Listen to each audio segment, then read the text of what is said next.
topic du jour has certainly been injuries. Tom Haberstroh is chronicling it on a nightly basis. And as of last night, I want to get the number right so I don't misquote him.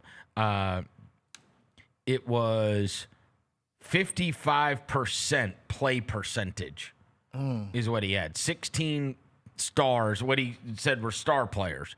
16 were playing and 13 were out in just last night's games. And the night before, it was under 60% as well. I mean, it says star players are missing twice as many games as they did a year ago. So it's not just rash of injury. It is who those injuries have been to. And then one of the things that I saved was the entire discussion brings into consideration the physical nature of the NBA, the speed at which it's played. Teams are playing the fastest pace since 88, 89, and the players have combined to travel 34.3 miles, according to an ESPN report. It's the longest average distance since player tracking began in 2013. And so what we're having is these discussions everywhere about what's happening with these players and soft tissue injuries and everything else. And one of the things that dawned on me last night as I was watching things, and we have had our gripe about a new philosophy, you know, with the Grizzlies and the amount of players they're playing, understanding, right? Like when they're saying the short, medium, and long term, it's not only to keep guys healthy, but be able to play at this breakneck pace in short spurts and whatever else, right? And one of the things that people have talked about is the way the game is played. Closeouts. Tim Cato wrote about closeouts today, closeout percentage. Like, you know, guys coming back and having to close out on 3 points. So the distance you cover on a court is greater. And also, you know, then there's people that opine about the conditioning of it all.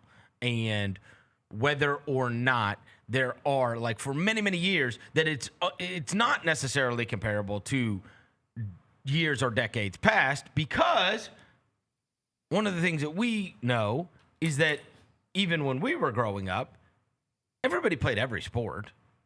And so you were then using all manner of different muscles all the time. And I do think there is something to this, right? That if we've talked about how much basketball these guys have played by the time they get to the NBA. Mm-hmm. So this idea of miles, but also I think there is something, Amin Al-Hassan brought this up, and I do think there is something probably to that.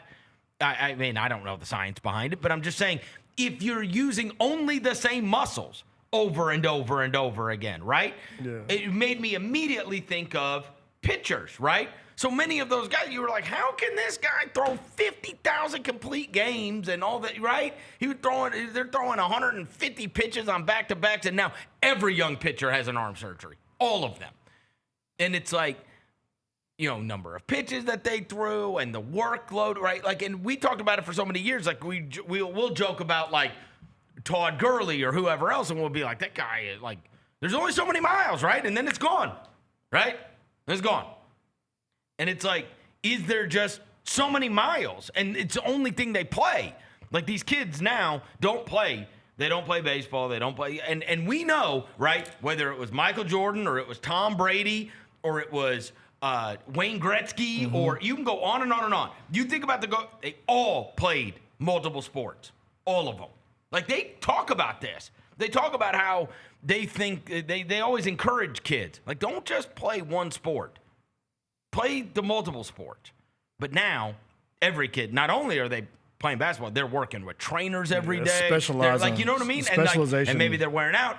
The other thing is, I do buy the whole speed of the game thing. And one of the things that dawned on me last night, as I was just reading these articles and thinking about this, because this has become the talk everywhere, because it's like all these soft tissues. Like, it's everywhere.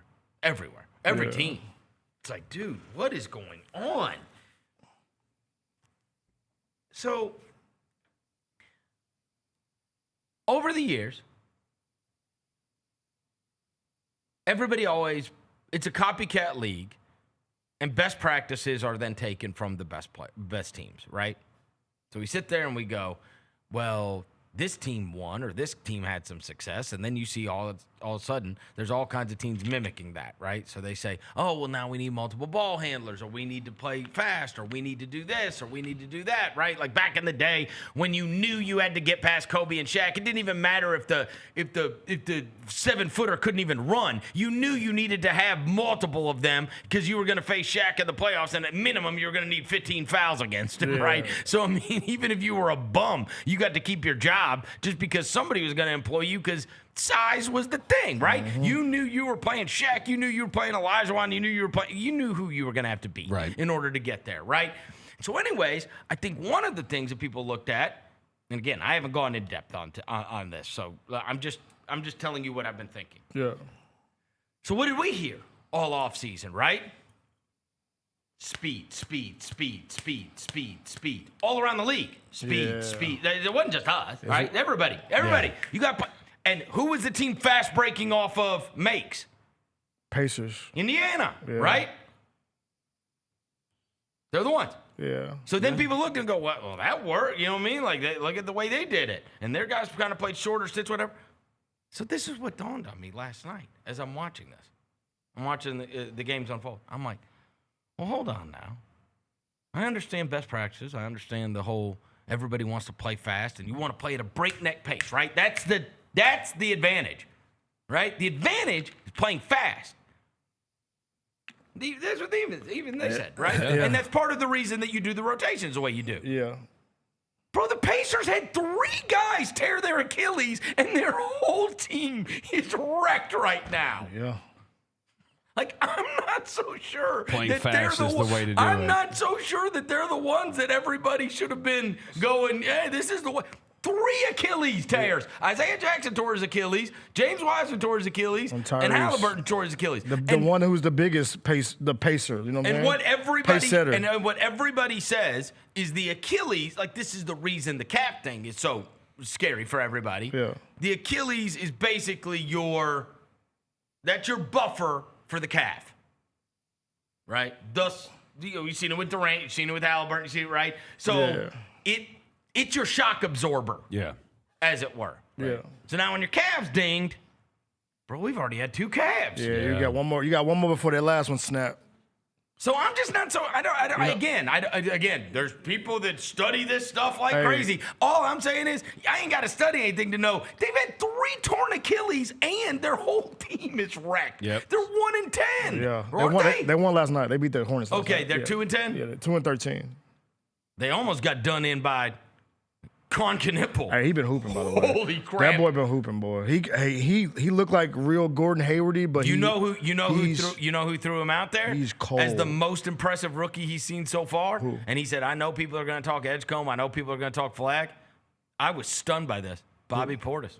Oh, bro, Bobby Portis is like Con Knipple. He had a game the other day. He had 32, and I was like, "Let me go back and watch his You stuff." know that has to make Danny Ainge just barf because he went third, right? Because he went one head of Ace Bailey. He's like, "Oh man, I'm glad I got Ace Bailey." But dude, Con Knipple would be literally the biggest thing ever in Utah. He would be Jordan, bro. He would be Jordan in Utah. He would be Jordan in Utah. I mean, those Knipple jerseys, they would have been sold out everywhere. He's so cold. But you'd never be able to get him. You'd never be able to get him. You brought up the pace thing, right? There's a team. So I'm glad you brought it up because we found the stat from our boy Steven Adams stats. Okay. The team in the NBA who's running the least, and can you guess who it is? Who's doing the least amount of running? And the way that he's limiting their amount of running is playing zone. And most of their guys are staying upright. Except, of course, one of the guys is out for the season, but that was before the season started. What's the team that you think that does the least amount of running in the NBA? Well, the ones that have always dropped in zone against us and made us look I've stupid been are Miami and Indiana, but they play fast. Yeah, they play fast. It's the team that the least amount of running is because Ime is putting up. It's Houston. Yeah, well, you he mentioned puts him in a Adams. zone. Is that right? So he's saving. Look at this. Look how much less they're running than other teams, bro. Oh, that's interesting. They've got athletes. They got athletes, and the way he's doing it, he's putting them in zone on defense to save their bodies. Wonder if So when you talk about the copycat thing, I guarantee Well, you in fairness, they get 40% of the offensive rebounds. because they got So there's no running involved. But you still gotta get back and forth. Literally everybody on their team averages offensive rebounds. Yeah. Steve-O gets 5 a game. Yeah, he's snatching them off the rim. Dude, Clint Capella gets like 2 a game and he plays 9 minutes. Yeah. They all just, Ahmed Thompson, like they all just, like if they miss, they get the ball back. They're getting it back. But so Ime's been like, and they've all got 7-foot wingspans. All got 7-foot wingspan. So he puts him in the zone. Just use the Interesting. wingspan to conserve the. You said the closeout thing. You ain't closing out as much if you play in the zone. You covering the space. Their starting lineup is insane. It really is. Yeah. I'm just. It's interesting. Yeah, it is interesting, especially when you consider the Pacers had 3 guys tear their Achilles. Yeah, by doing the up and down thing. Like nobody mentions that. Now Wiseman did it in the first game of the season. They still were playing fast, Yeah. bro. We've had 2 guys have calves off the speed kills. Already. You know what I'm saying? Like I don't know. Like when I'm seeing all around the league, everybody dropping like flies, I'm not sure that playing even faster is the best mode of operation. We might have to go back to the 90s. That's all I'm saying. I don't know. We have to spin. I mean, everything comes full circle. There's a balance in all of it. Surely. Yeah. There's a balance in all of But it. but everybody is searching for answers. Everybody. Why is this happening? Why? Mm-hmm. And look, the NBA has now said they're commissioned a study.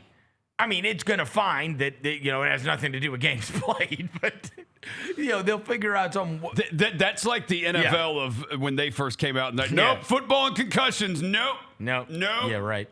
No correlation. Yeah, but I wonder how many teams will notice that, like, because they watch so much film anyway. Style of basketball. Let's see. If we want to conserve our bodies, why not just? I know for some people, when you get put in the zone, it's because of weakness. Mm-hmm. In the NBA, I feel like more teams might go zone to conserve guys.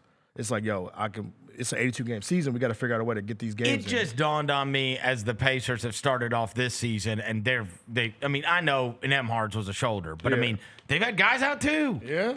And they are the beacon of, we'll fast break you off of a make. Yep. Throwing it over the top. And it's like, golly, bro, they've had some serious injuries.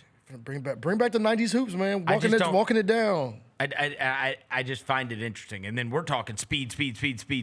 And we've had 2 calves. Well, and obviously we've lost Scottie Pippen for the majority of the season.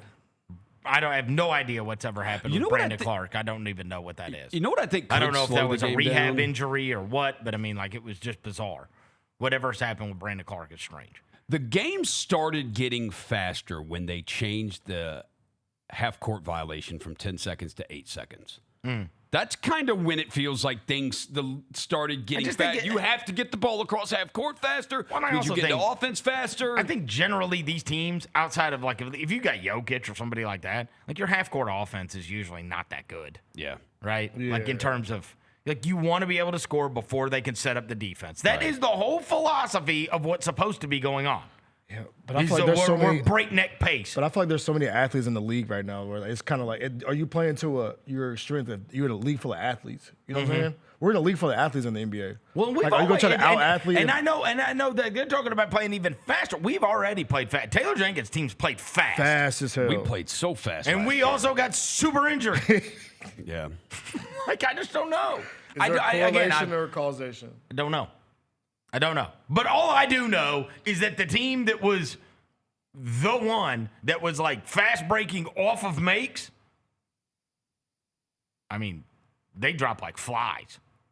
Yeah. And 3 torn Achilles, which are related to the calf. Yes. Yeah. You know what I mean? And it's like, geez, man, can you withstand this? Can you withstand flying up and down? And maybe that is the whole idea behind you can withstand it for 3 minutes, but you can't withstand it for 6. And so, right, that's why we pull guys out.